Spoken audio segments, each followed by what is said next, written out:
Unlike a SaaS where a lot of places one problem has one straight line solutioning that you're giving a long term solution to, here you might be very segmented in your approach, that and then you might be working with n number of other platforms as well. Ad sales is very evolving in the way that it is still based on user behavior. It's also growing a lot, especially digitally, because digitally users are spending way more time than they do with the traditional medium of advertising like newspapers or television. 37 to 38% of entire marketing spend in the country is digitalized. Google generates majority of its revenue from advertising. Last year, Google's ad revenue was approximately $224 billion, making up around 80% of Alphabet's total revenue, while Meta's advertising revenue last year was around $116 billion. Today, we are diving into a career which doesn't come up that often when discussing high-paying roles like consulting or investment banking, and that is ad sales. Ad sales is a field that not only offers competitive salaries but also significant career growth. And in today's episode, we will get to learn about this domain from our guest Rohan Sharma. A seasoned professional in ad sales domain, Rohan has made significant contributions to companies like TikTok, PhonePe, and now Spotify, where he continues to excel in ad sales. With a wealth of experience in the industry, Rohan is here to share with us his insights into the ever-evolving world of ad sales. So how did you actually get into ad sales? Because prior to that, you were working in strategic alliances at ShopClues and then OYO at a very different role. So my first company in ad sales was ByteDance, and I'm very lucky I got that opportunity. ByteDance, for your reference, was the parent company of TikTok, and I was working with OYO rooms, and there I was taking care of OYO self-operated business.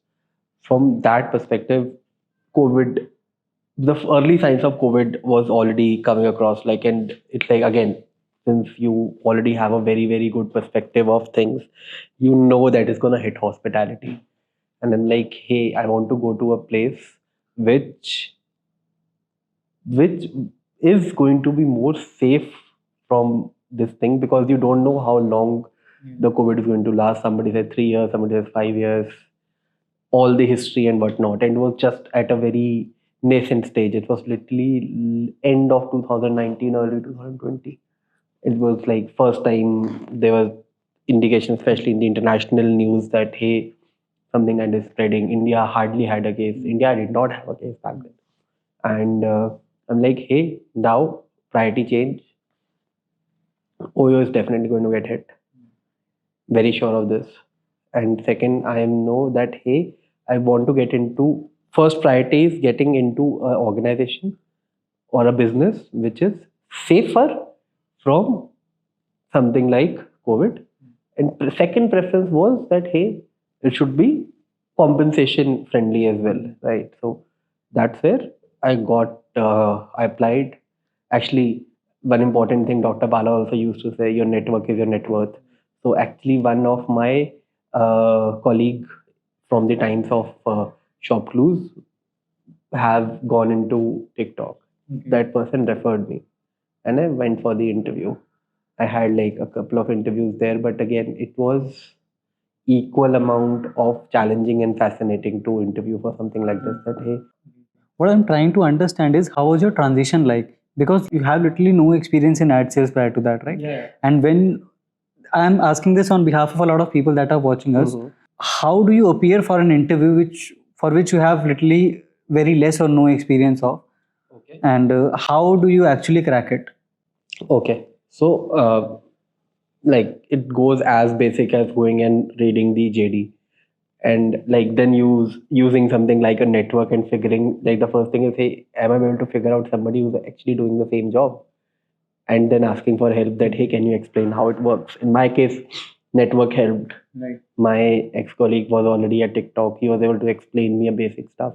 But it also gets involved with a lot of reading, a lot of YouTube, a lot of going ahead and learning a lot of research papers. Everything that you do is like, hey, I am sitting in there because I was a sales guy anyway, right? Ad sales still had sales, right? So your fundamental of going ahead and approaching a client and solving one of their problem as your own, and then putting that solution into the platform that uh, you are going to pitch, is something a sales guy fundamentally do. So you are able to figure out a narrative.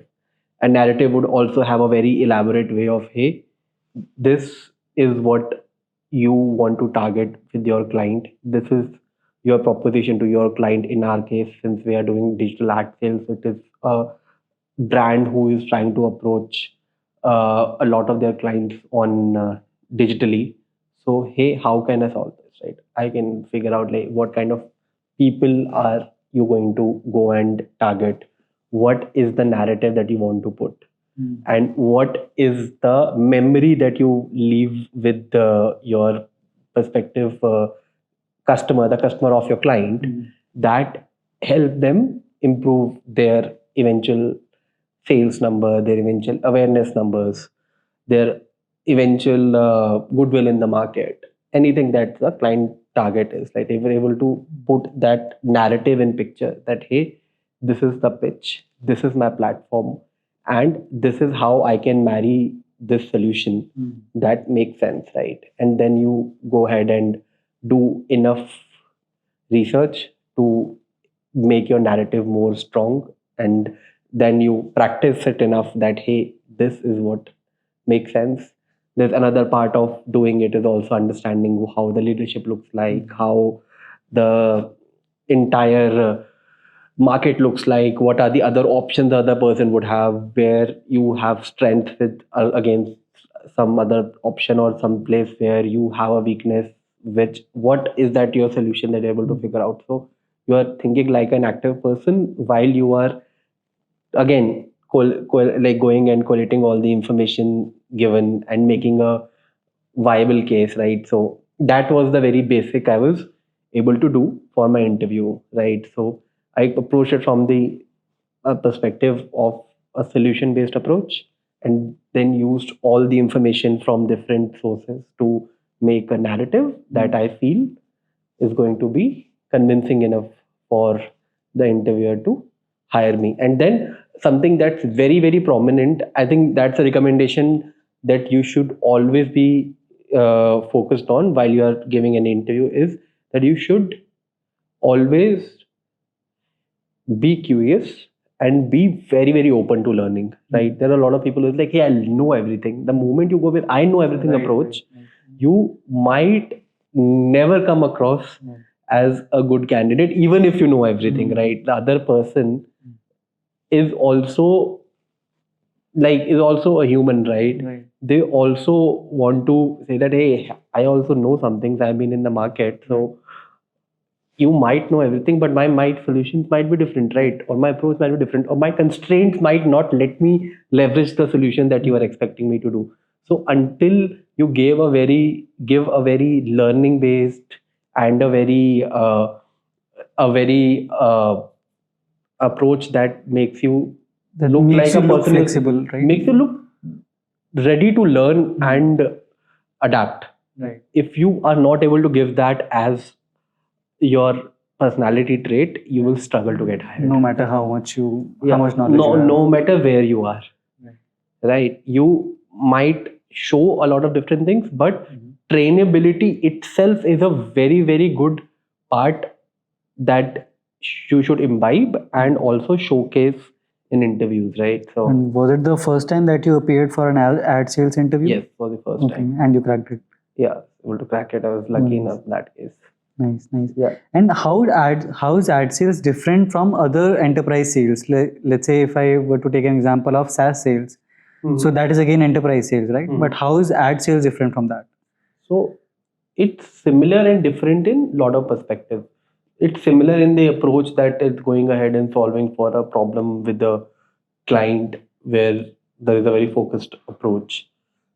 But it is relatively way more specialized because there is an entire industry around it. There is, and like unlike a SaaS where a lot of places one problem has one straight line solutioning that you're giving a long term solution to, here you might be very segmented in your approach, that and then you might be working with n number of other platforms as well. For example, anybody can come, like for example, any of the FMCG company can come up with a product that, hey, this is what I want to promote. It's not that they're going to only promote it on one platform. They're going to promote it on n number of different platforms, right? So you have a slightly more leverage in order to move that, hey, can be viable while other people are also viable. It's not like winner takes all approach most of the time. And also ad sales is very evolving in the way that it is still based on user behavior. It's also growing a lot, especially digitally, because digitally users are spending way more time than they do with the traditional medium of advertising like newspapers or televisions, especially the newer generation. So there is a very straight line differentiation, that there's specialization, because there is a lot of platforms. Even at the client end, there is appetite for more than one platforms to approach, and it's a very evolving field because of the users' adaptation to different technology platforms, especially social media or OTTs or any other kind of streaming platform. Since that is happening, the very market is evolving, but it's getting more specialized also. All right. If you were to simplify this in a very simple manner, if I were to ask you, give me two similarities and two distinctions of the things that I asked, like how's ad sales different from any other enterprise sales? Okay. So let's say if you were to give very quick 2 points of how they are similar and how they are different. Okay. First, I'll clarify one thing.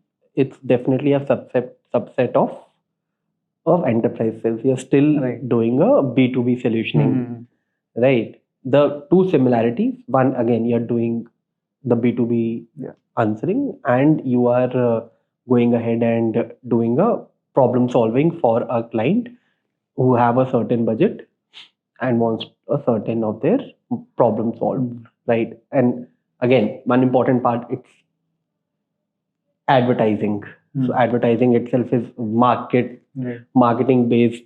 Like the people you solve for in the organization are very specialized compared to SaaS, which can be for any of their, can be their account solutioning, can be their solutioning for let's say operations, for anything. But here you're only talking marketing. And the second part that makes it very different is since it is something where any company spends significant amount of their overall budget, regardless of their scale, right from a startup to the very highest FMCG, there is a lot of money involved. That's why there is a lot of specialization in terms of platforms that come into picture, which might not be similar to a SaaS-based solution, where your window of conversion is very long. Here, the window of conversion is very short. It can be 1 day, 1 week to 1 month also. All right. Yeah.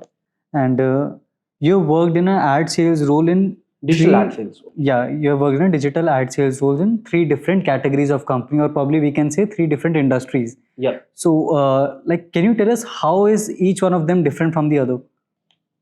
Okay. So the first organization we mentioned was TikTok, where it is like something we call a UGC based social media platform, where people came in, gave their inputs, and they have a lot of time they spent on the platform scrolling through TikTok, where they had a short segment videos. UGC means user generated content, which is something that people made their own videos, went ahead and shared with other people, and got involved on platform, which is high engagement. But at the same time, there is very less about the person who is scrolling it out. Then the second organization I joined was one of the leading payments company called PhonePe. So there it's very simple, right? So you are basically going ahead and doing a transaction on PhonePe, after which you are getting a coupon, which is a very specialized way that hey, I spent something, I got a coupon. Earlier they used to give some cash, now they started giving some very lucrative rewards, which was at the back of it.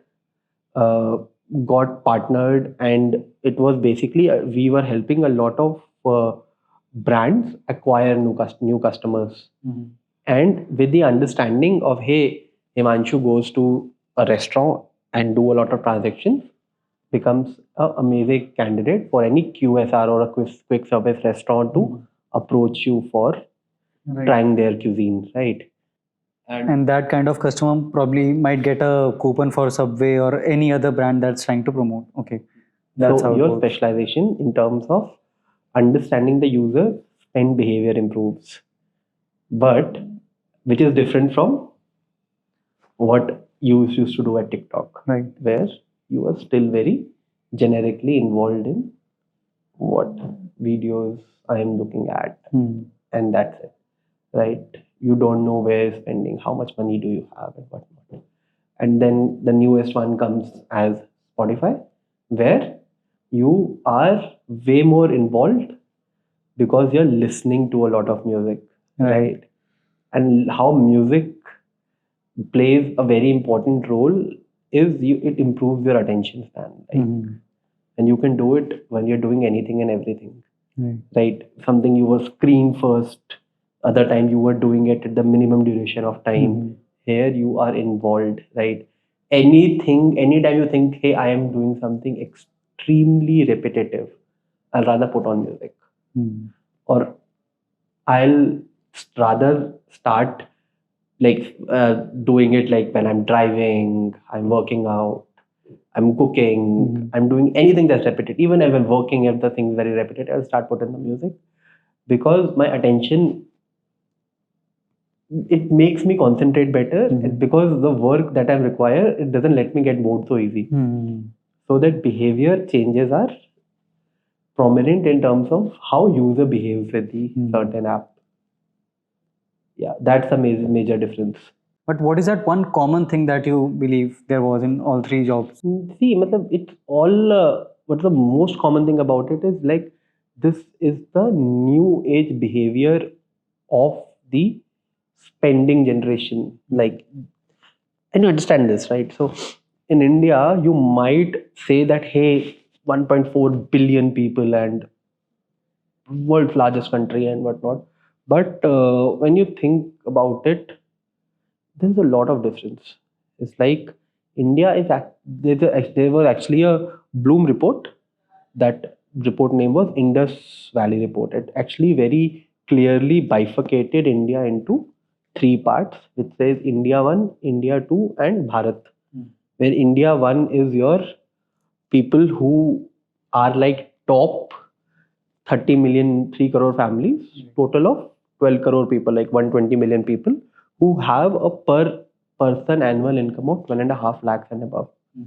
This is the cream of the crop. This is like a Mexico by population, by which is like decent middle income country across the world, where people spend an extra value on anything, right? Because they earn and they from so how a commodity and a brand is different. Commodity is, let's say I am eating a chapati.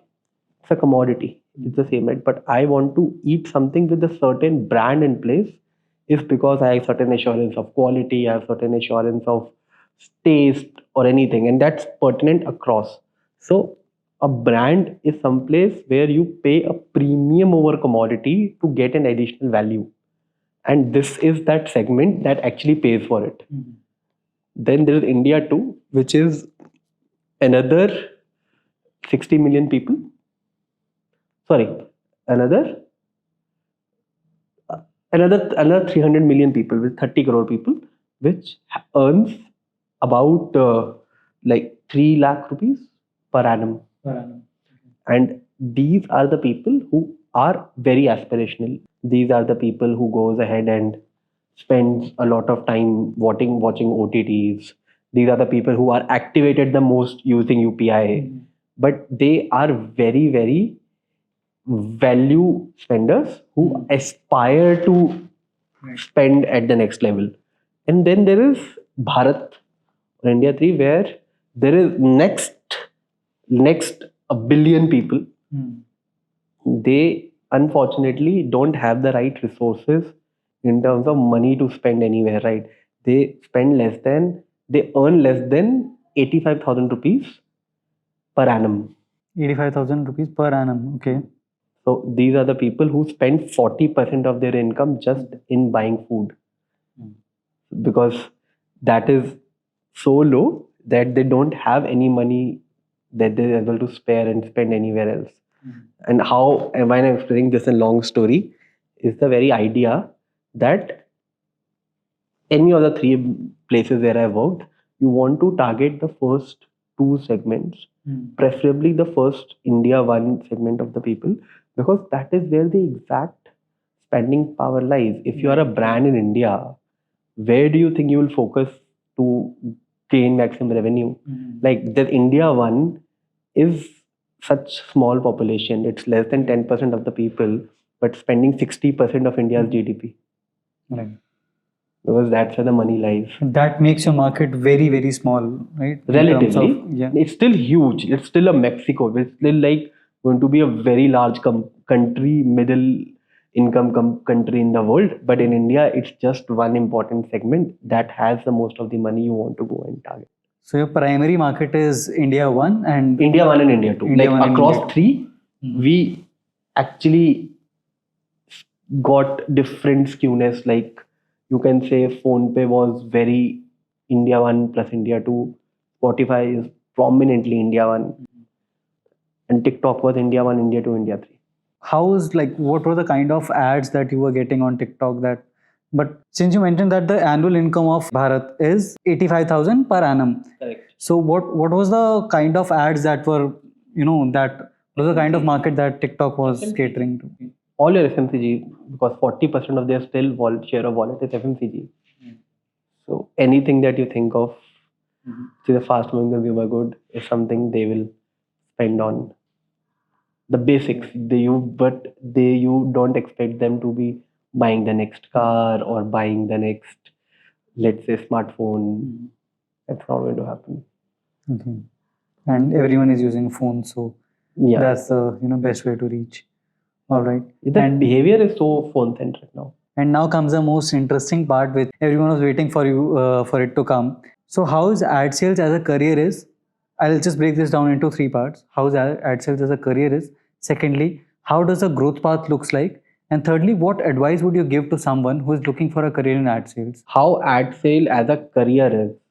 It's a equal proposition of challenging and interesting. First of all, it is that one career. If you get in, you are going to be making decent money. Okay. It's something that should be a decent motivation for you to come in. But a lot of people who come up and say that, hey, I am frustrated in sales, are exactly these people. And can we mention how much money is a decent money? See, you are, I shouldn't really be putting any number across, but you are easily going to be India 1. Okay. Yeah, that's what I was Easy, looking for. easy going to be India 1. So, the simple logic that comes across in this industry is that if you're only coming for money, you might get frustrated, because there's enough challenges, enough rejection, enough of the prominence versus importance that comes into the picture. But if you really enjoy actual problem solving, you are relatively a social person to be across, and have you might not be traveling every day, but there's decent amount of traveling involved. If you enjoy these facets of skills, it is something that you should definitely explore. All right. And how does the growth path look like?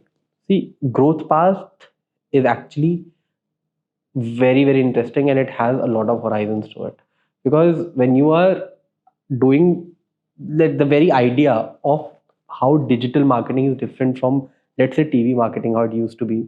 TV marketing was pretty much a pray and spray kind of mechanism. Like, thing is that, hey, I am broadcasting this on TV and people will know about me. But what digital brings in the picture the most is the trackability of your advertising spends.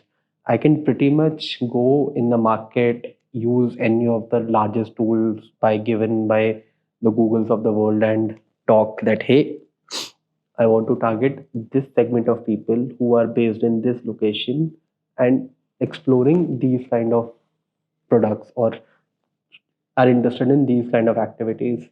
I'm able to do that level of targeting across and I'm able to track it out by your device you're using or final purchases you're making. There's a lot of mechanism. Let's not dwell into it because it's a different science in itself. But fundamentally, there's a lot more trackability that comes into the picture. And it's always an evolving field, right? It's not something that how I see this 7 years ago, it was different, 3 years ago, it's different. Even right now, there is a lot more that is happening in this industry that solves the problem of the customer and also adds a lot more value in the ecosystem. That, for example, till about some time back, when we were just broadcasting the product in the market, it's called as pure branding campaigns, right? It's like you are just showing it to so many people and hoping that your right set of audience understands the product and goes and buys it, right? Now you can do something known as performance marketing, that I want to target these many number of people who go ahead and install my app or who install my app and play my game or install my app and make a purchase or install my app, look at my coupon code and go and uh, walk into my store or my restaurant. So this is the different levels where you can tweak your Actually track your communication, track it and optimize it. So the marketeer is not just thinking from the approach of reaching out to people. He's going with the approach of actually growing the brand, like, and that everything that you're doing is pioneered by people who have been in this industry for long enough. So, and this is only going to improve, right? Right now, if you see the new reports for that come from these great media agencies like Dentsu's and Group of the world, you'll realize still about uh, 37 to 38% of entire marketing spend in the country is digitalized. Rest is TV and offline. And this number is only showing growth in digital because also in the behavior, most of the people who are across in the market don't really see the traditional TV as such. Right. And can we say that that market is declining? That market is by share definitely losing a lot of market share. But let's say that since the overall marketing spend is improving, it's not like it's going anywhere. How you should think of it is, hey, there can be digital transformation of these industries also. Like there used to be TVs, now there are smart TVs.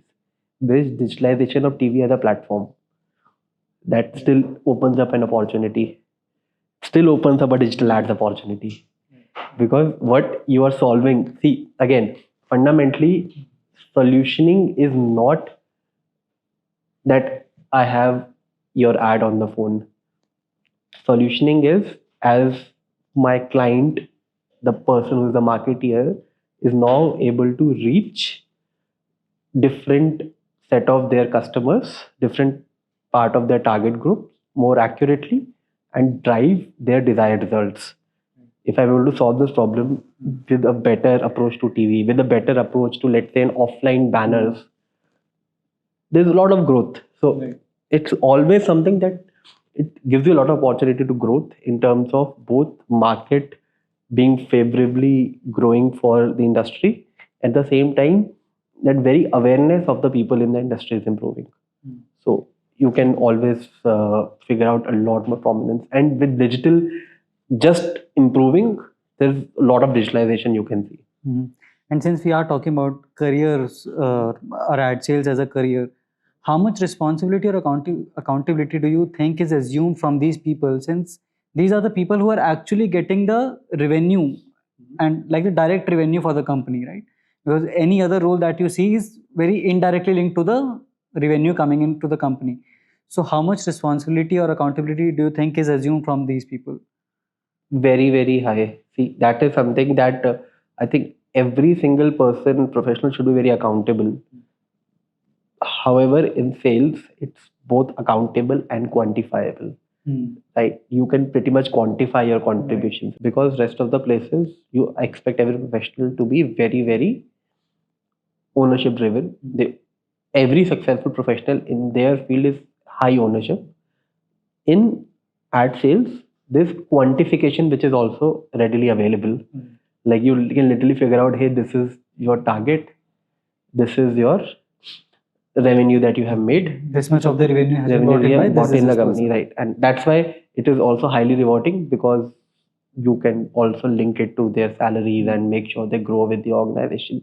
All of that is true, but also is the accountability because if you are not able to hit your targets or figure out because again one important part that we completely miss that salespeople are not just your revenue drivers, they're also your intelligence drivers. They go in the market and to understand what improvisations are required, like what are the inputs that can make your product do better. And if you're not able to get either, your accountability goes down, and so does your interest in the field, and more importantly, the interest of the industry into you. That also goes down. What advice would you give to someone who is aspiring to build a career in ad sales or who wishes to get into ad sales? See, it's always recommended for people who are very happy to take up a challenge, right? Because it's not going to be a smooth sail all across, right? And if you're somebody who can talk and who can sincerely believe that they can go with a solution based approach to their clients, should definitely consider this because there is a lot of growth in the sector as well as there is a lot of learning in the sector.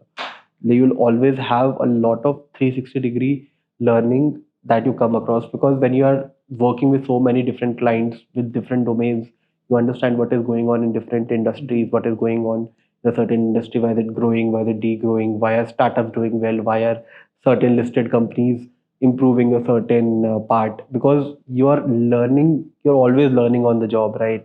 And this learning is very market focused, right? So since you're always learning about the market, you become more and more uh, aware as well as very, very informed about the developments of the market, right? Like interesting input, but a lot of my colleagues here are amazing investors across in in NSE and share market because this is the amount of learning that they're able to get on, that they have a very curious approach. They are now able to read through the newspapers, understand the patterns, and now they can start making their calls. It's not that you are just a good digital ad sales guy, you are also the guy who have a lot of understanding of the market, and then you can make your smart deductions out of it. Perfect, perfect. So what I concluded from this is, provided you have a very approach that is to solve the client's problem rather than selling your product, Correct. then you Yeah. can definitely nail in this industry. Yeah, you can always nail in the industry, and more importantly, you will make good money, but don't make it your first and foremost target to go into the industry. Otherwise, you get there while you think the rest of the things are not, or they are missing from my dream job, and that leads to unhappy moments. Okay.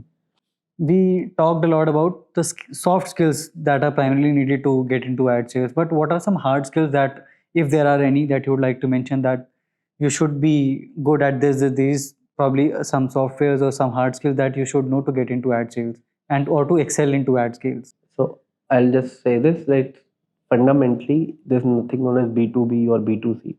It's still one of the oldest jobs in the world, right? Still sales, where you are simply approaching a different human and making sure that your product solves their problem, right?